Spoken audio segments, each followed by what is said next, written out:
ಚಲವಾದಿ ನಾರಾಯಣ ಸ್ವಾಮಿ ಸಾಹೇಬರು ಒಂದು ಸಾಮಾನ್ಯ ಕುಟುಂಬದಿಂದ ಬಂದು ಇವತ್ತು ರಾಜ್ಯದ ನಾಯಕರಾಗಿ ಇವತ್ತು ಅವರು ಕೆಲಸ ಮಾಡ್ತಾ ಇದ್ದಾರೆ. ಆದರೆ ಅವರು ವಿರೋಧ ಪಕ್ಷದ ನಾಯಕರಾಗಿ ಪರಿಷತ್ನಲ್ಲಿ ಇವತ್ತು ಸರ್ಕಾರದ ವಿರುದ್ಧ ಆಗಿರುವಂತಹ ಹಗರಣಗಳಾಗಿರ್ಬೋದು, ಸರ್ಕಾರದಲ್ಲಿ ನಡೀತಾ ಇರುವಂಥ ಅನೇಕ ಏನು ಆಡಳಿತದಲ್ಲಿ ವೈಫಲ್ಯಗಳು ನಡೀತಾ ಇದೆ, ಅದು ಎಲ್ಲವೂ ಕೂಡ ಇವತ್ತು ಜನರ ಮುಂದೆ ಎತ್ತಿಡುವಂಥ ಕೆಲಸ ಇವತ್ತು ಚಲವಾದಿ ನಾರಾಯಣ ಸ್ವಾಮಿ ಸಾಹೇಬರು ಮಾಡ್ತಾ ಇದ್ದಾರೆ. ಇವತ್ತು MB ಪಾಟೀಲ್ ಅವರು ವಿರುದ್ಧ ಏನು ಮಾತುಗಳನ್ನು ಹೇಳಿದ್ದಾರೆ ಅದನ್ನು ಧಿಕ್ಕರಿಸಿ ಇವತ್ತು ಇಡೀ ರಾಜ್ಯಾದ್ಯಂತ ಪ್ರತಿಭಟನೆಯನ್ನ ಇವತ್ತು ನಡೀತಾ ಇದೆ.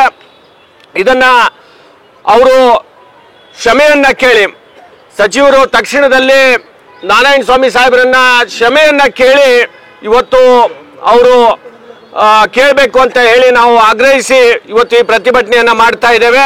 ಮುಂದಿನ ದಿನಗಳಲ್ಲಿ ಇನ್ನೂ ಉಗ್ರವಾಗಿ ನಾವು ಇನ್ನೂ ಹೆಚ್ಚು ಹೋರಾಟವನ್ನ ಇವತ್ತು ಮುಂದಿನ ದಿನಗಳಲ್ಲಿ ಮಾಡಬೇಕಾಗತ್ತೆ ಅಂತ ಎಚ್ಚರಿಕೆಯನ್ನು ಕೂಡ ಈ ಸಂದರ್ಭದಲ್ಲಿ ಹೇಳಿ ನನ್ನ ಮಾತುಗಳನ್ನು ಮುಗಿಸ್ತೇನೆ. ಕಲಬುರಗಿ ಗ್ರಾಮಾಂತರ ಜಿಲ್ಲೆ ಮತ್ತು ನಗರ ಜಿಲ್ಲೆ ವತಿಯಿಂದ SC ಮೋರ್ಚಾದ ನೇತೃತ್ವದಲ್ಲಿ ಇವತ್ತು ಈ ಒಂದು ಹೋರಾಟ ಹಮ್ಮಿಕೊಳ್ಳಲಾಗಿದೆ. ಈ ಹೋರಾಟ ಯಾತಕ್ಕಾಗಿ ಹೋರಾಟ ಅಂತಂದರೆ ಸನ್ಮಾನ್ಯ ನಮ್ಮ ವಿರೋಧ ಪಕ್ಷದ ನಾಯಕರಾದಂಥ ದಲಿತ ನಾಯಕರಾದಂಥ ಸನ್ಮಾನ್ಯ ನಾರಾಯಣ ಸ್ವಾಮಿ ಅವರಿಗೆ, ಇದು ಕಾಂಗ್ರೆಸ್ ಪಕ್ಷದವರು, ಇವತ್ತು ಅದರಲ್ಲಿ MB ಪಾಟೀಲ್ ಅವರು ಒಂದು ಕೆಟ್ಟ ರೀತಿಯಾಗಿ ಅವರಿಗೆ ಅವಹೇಳನಕಾರ ರೀತಿಯಲ್ಲಿ ಅವರಿಗೆ ಒಂದು ತೊಂದರೆ ಕೊಡುವಂಥ ರೀತಿಯಲ್ಲಿ ಇವತ್ತು ಮಾತಾಡಿದ್ದಾರೆ. ಇವತ್ತು ಯಾವ ಬಾಬಾ ಸಾಹೇಬ್ ಅಂಬೇಡ್ಕರ್ ಸಂವಿಧಾನದ ಬಗ್ಗೆ ನಿರಂತರವಾಗಿ ಮಾತನಾಡುವಂಥ ಕಾಂಗ್ರೆಸ್ ಪಕ್ಷ ಇವತ್ತು ಸಂವಿಧಾನ ಬದ್ಧ ಹಕ್ಕನ್ನು ಪಡೆದುಕೊಂಡಿರುವಂಥ ಸನ್ಮಾನ್ಯ ನಾರಾಯಣ ಸ್ವಾಮಿಯವರು ನಮ್ಮ ಪಕ್ಷದ ವಿರೋಧ ಪಕ್ಷ ನಾಯಕರು. ಒಬ್ಬ ವಿರೋಧ ಪಕ್ಷದ ಜವಾಬ್ದಾರಿಯುತ ನಾಯಕನಾಗಿ ಇವತ್ತು ಕಾಂಗ್ರೆಸ್ ಪಕ್ಷದಲ್ಲಿ ನಡೆದಂಥ ಭ್ರಷ್ಟಾಚಾರದ ಬಗ್ಗೆ, ಇವತ್ತು ಕಾಂಗ್ರೆಸ್ ಪಕ್ಷದಲ್ಲಿ ನಡೆದಂಥ ಅವ್ಯವಹಾರದ ಬಗ್ಗೆ, ಅಲ್ಲಿ ನಡೆದಂಥ ಹಗರಣ ಬಗ್ಗೆ ಮಾತಾಡಿದ್ರೆ ಇವತ್ತು ಕಾಂಗ್ರೆಸ್ ಪಕ್ಷದವರಿಗೆ ಸಹಿಸಲಿಕ್ಕಾಗಲಿಕ್ಕಿಲ್ಲ.